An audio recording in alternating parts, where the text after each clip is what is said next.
राधे राधे मित्रों। तो मित्रों, आप लोग राधा किशन के आज के एपिसोड में देखेंगे कि कपटासुर कृष्ण के रूप में प्रत्युम्न से कहता है कि नहीं प्रत्युम्न, इतनी अधिक सेना, इतने अधिक जलयान भेजने की आवश्यकता ही नहीं है।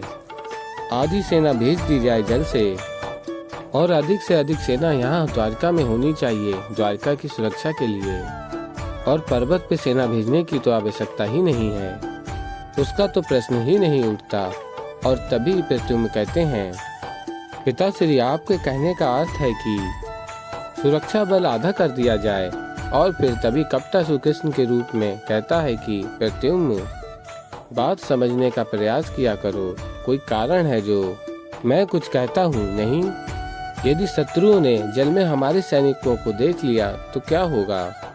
सावधान हो जाएंगे, किसी और मार्ग से आ सकते हैं, द्वारका पर आक्रमण कर सकते हैं। तो क्या करना उचित है? उन्हें भ्रमित करना उचित है। और फिर तभी प्रत्युम्न कहते हैं, किंतु पिताश्री, बलराम ने मुझे आदेश दिया है। और तभी कृष्ण जी कहते हैं, बलराम सेनापति हैं और मैं द्वारकाधीश हूँ। और ऐसे समय में सेनापति की नहीं, द्वारकाधीश की बात सुनी जाती है। और फिर आगे आप लोग देखेंगे कि बलराम दाऊ आ जाते और कहते हैं, सुरक्षा का दायित्व मेरा है कान्हा, और तुम इसमें हस्तक्षेप करके मेरे निर्णय को बदल रहे हो। ऐसे आकर्ष मात्र बदलाव से द्वारका का मनोबल कम हो जाएगा कान्हा, और तो और वो विचलित हो सकते हैं, भ्रमित भी हो सकते हैं। और फिर कपटासुर कृष्ण के रूप में कहता है, आप मेरी बात समझे नहीं, आप मेरी बात समझने का प्रयास कीजिए। मैं जो कर रहा हूँ वो क्यों कर रहा हूँ? मैं नहीं चाहता कि शत्रु जब आए तो उन्हें अनुमान भी हो कि हमारी सेना कितनी शक्तिशाली है और कितनी अधिक है। मैं चाहता हूं कि जब वो रण में उतरें तो आश्चर्यचकित रह जाएं और वो अपने आप को संभाल ही ना पाएं, और तब हम उन्हें परास्त करें। और फिर दाऊ कहते हैं कि तुम क्या कह रहे हो कान्हा? जैसा तुम कह रहे हो वैसा बिल्कुल भी नहीं है। साल बेग कुशल योद्धा है, उसे द्वारका की शक्ति और द्वारका की सेना के विषय में पहले से जानकारी है। और फिर मित्रों, आप लोग आगे देखेंगे कि बलराम दाऊ कहते हैं, उचित है कान्हा, तुम्हारी आज्ञा की अवहेलना नहीं होगी। और फिर सभी से कहते हैं, जैसा कान्हा का आदेश है वैसा ही किया जाए। और फिर मित्रों, आप लोग आगे देखेंगे, राधा कहती हैं, दाऊ, लगता है आपको भोजन की सुगंध यहाँ खींच लाई है। और फिर तभी बलराम दाऊ कहते हैं, नहीं राधा। और फिर राधा कहती हैं, क्यों? अर्थात आप भोजन नहीं करेंगे? और फिर राधा आगे कहती हैं, क्या हुआ दाऊ, सब ठीक तो है ना? और फिर बलराम दाऊ कहते हैं, ठीक कैसे हो सकता है राधा? और कहते हैं, तुम भी देख रही हो इतनी गंभीर स्थिति में कान्हा किस प्रकार का व्यवहार कर रहा है। और फिर राधा कहती हैं, हाँ तो इसमें बुरा क्या है? कृष्ण प्रसन्न है, उसने शाम की भी सहायता की। और फिर बलराम दाऊ कहते हैं, नहीं राधा, कुछ तो अनुचित अवश्य हो रहा है। ना जाने कान्हा को हो क्या गया है। जीवन में पहली बार उसने मेरे बनाए सुरक्षा नियमों की अवहेलना की है। और फिर राधा कहती हैं, दाऊ, वो ऐसा करता तो नहीं है, किंतु कुछ तो सोचा होगा उसने। और फिर दाऊ कहते हैं, किंतु एक बार मुझसे विचार विमर्श तो कर सकता था। विचार विमर्श ना सही, किंतु मुझे बता तो सकता था ये निर्णय लेने से पूर्व। और फिर तभी राधा कहती हैं, आज तक कृष्ण ने कुछ बता कर किया है? और फिर दाऊ कहते हैं, नहीं राधा, वो स्थिति कुछ और थी। और फिर मित्रों, आप लोग आगे देखेंगे कि राधा कहती हैं, कृष्ण, ये क्या किया तुमने? दाऊ तुम्हारे बड़े भाई हैं, उनकी बात माननी चाहिए थी ना। और फिर कपटासुर कृष्ण के रूप में कहता है, राधा, कभी कभी राजा को भी अपने अधिकार जताने पड़ते हैं, और कोई विकल्प है ही नहीं। मैं राजा हूँ, मैं जानता हूँ। देखो राधा, अब ऐसा समय आ गया है कि राधा को कृष्ण पर विश्वास नहीं। देखो राधा, ये द्वारका हम दोनों की नगरी है, और जो आवश्यक है मैं वही कर रहा हूँ राधे।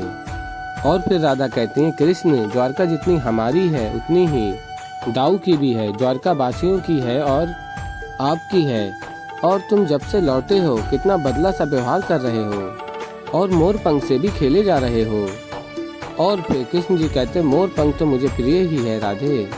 और रही बात बदलने की, तो ये जो समय है, यात्रा है, ये व्यक्ति को बदल देती है। मेरी यात्रा ने मुझे बदल दिया है राधे। और फिर मित्रों, आप लोग आगे देखेंगे कि असुर गुरु शुक्राचार्य साल से कहते हैं कि साल्व जाओ, युद्ध के लिए प्रस्थान करो, मैं तुम्हें आदेश देता हूँ। और कहते हैं कृष्ण कहाँ है, ज्ञात हो चुका है।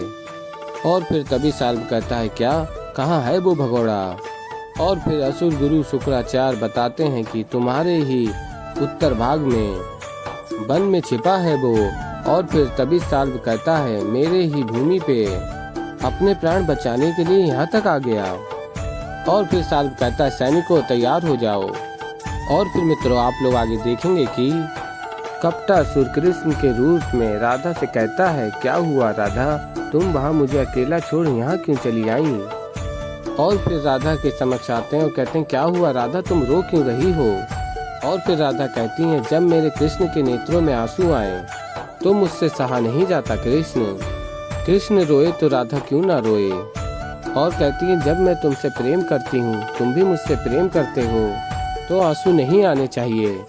मैं तुम्हारे नेत्रों में आंसू देखकर रो देती हूँ, जानते हो ना तुम क्यों ऐसा करते हो। और फिर मित्रों आप लोग आगे देखेंगे कि असुर गुरु शुक्राचार्य साल्व से कहते हैं मैं तुम्हें बताता हूँ कि कृष्ण कहाँ है, तुम सेना लेकर वहाँ पहुँचो। और फिर असुर गुरु शुक्राचार्य अपनी शक्तियों से देखते हैं कि कृष्ण कहाँ है। और फिर बताते हैं साल्व को कि उत्तर दिशा की ओर बढ़ो।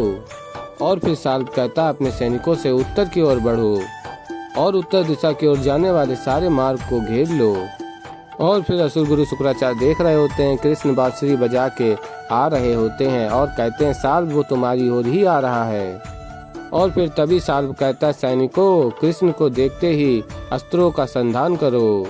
और कहता है आज हमें उसे युद्ध से पूर्व ही हराना है। और फिर गुरु शुक्राचार्य कहते हैं कृष्ण तुम्हारे निकट आ रहा है साल्व, किसी भी क्षण वो तुम्हारे सामने आ सकता है। और फिर साल्व कहता है कृष्ण आज बच के नहीं जाना चाहिए सैनिकों, अन्यथा तुम सबके प्राणों पर बन आएगी। और फिर गुरु शुक्राचार्य कहते हैं आज बचना नहीं चाहिए कृष्ण। और फिर साल्व कहता है सैनिकों सज्ज रहो, मेरा आदेश मिलते ही आक्रमण होना चाहिए। और फिर तभी साल्व देखता है गाय, ये गाय कहाँ से चिल्ला रही है। और फिर तभी गुरु शुक्राचार्य कहते हैं ये कैसे हो गया। और फिर साल्व कहता है मुझसे क्या पूछ रहे हो, तुमने तो कहा था यहाँ कृष्ण आ रहा है। और फिर गुरु शुक्राचार्य कहते हैं ये कैसे संभव है, मैं गाय के भीतर कृष्ण को कैसे देख रहा हूँ, मेरी सिद्धियाँ व्यर्थ नहीं हो सकती। और फिर आगे आप लोग देखेंगे साल्व गाय को देखता है और कहता है आज मैं इसे मार डालूंगा। और फिर तभी साल्व मारने ही वाला होता है, एक आवाज आती है रुक जाइए महाराज। तो ऐसे ही मित्रों आगे और भी बहुत कुछ देखने को मिलेगा आप लोगों को। तो अभी के लिए इस वीडियो में इतना ही। वीडियो पसंद आई वीडियो को लाइक करें, चैनल पर नए हैं चैनल को सब्सक्राइब करें। मैं मिलता हूँ जल्दी आप लोगों को एक नई वीडियो के साथ। तो तब तक के लिए मित्रों राधे राधे।